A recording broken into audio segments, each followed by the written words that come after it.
Hey, good morning. Let's try this again.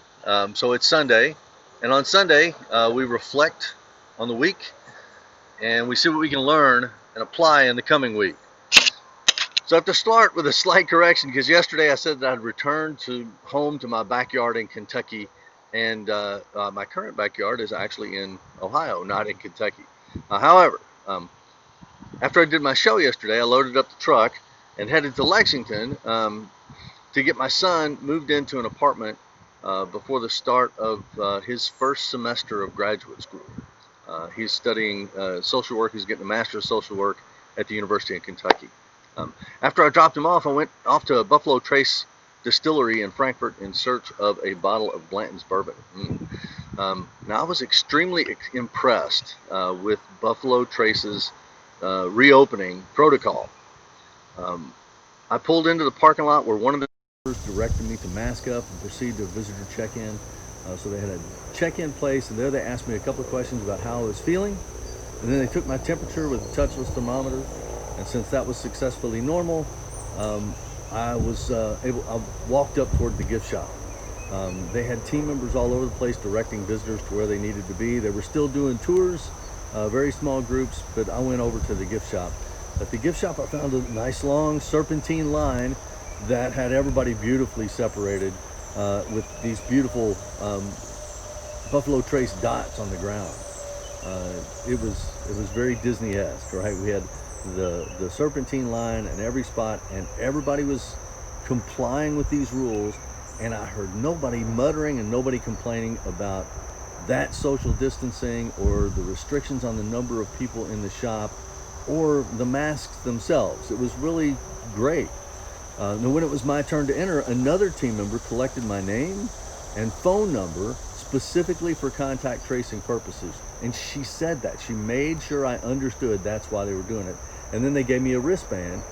And then there were a dozen team members inside helping people find what they were looking for, get checked out, and get out expeditiously because they had a strict limit on the number of people they would let in the shop. And I didn't have to wait too long because they were running people through very effectively. I managed to get my Blantons. I managed to get a bottle of Eagle Rare. So all in all, that was a great trip.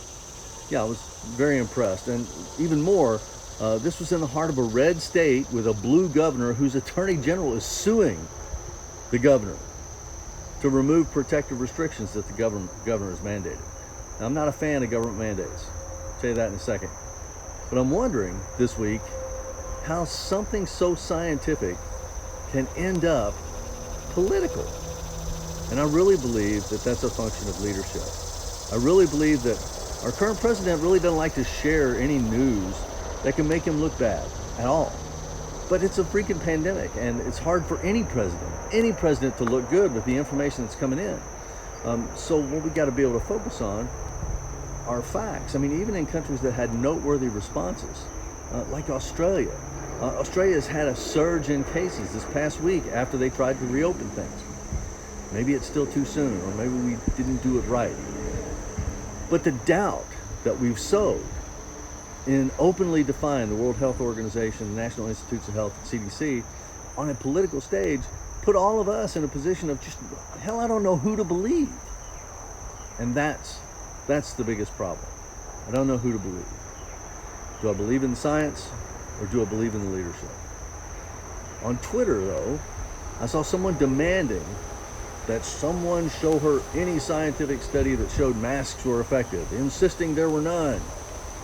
When someone in fact posted a response with two well-documented, peer-reviewed studies that they actually copied to the tweet, it really didn't matter.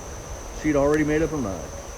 So she had a fixed mindset about this, like I discussed on Wednesday. If we're going to succeed, together as a community, as a society, if we're going to succeed and continue to flatten this infection curve or defeat this thing, we're going to have to pull together. I don't feel like this administration is going to take the lead on pulling this together, so we've got to do it. Okay, we've got to do it ourselves as individuals and businesses. Companies like Costco and Kroger and hundreds of others have set up these rules and these protocols that are going to help. Let's take their lead. Mask up. Stay home when you can. Stay safe when you can. We don't need the government to mandate things. I don't like government mandates. Okay, we need the government to share facts and provide resources that are going to keep us safe. I mean, that's the government's primary responsibility, is to keep its citizens safe.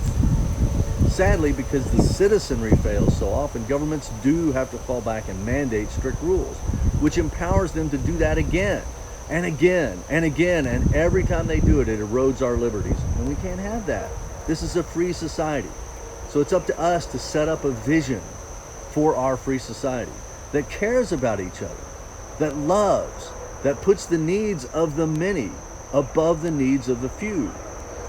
If our philosophy centers on that and providing greater value to others as we go, we'll shape a very positive future. And when we pull together, we can overcome anything.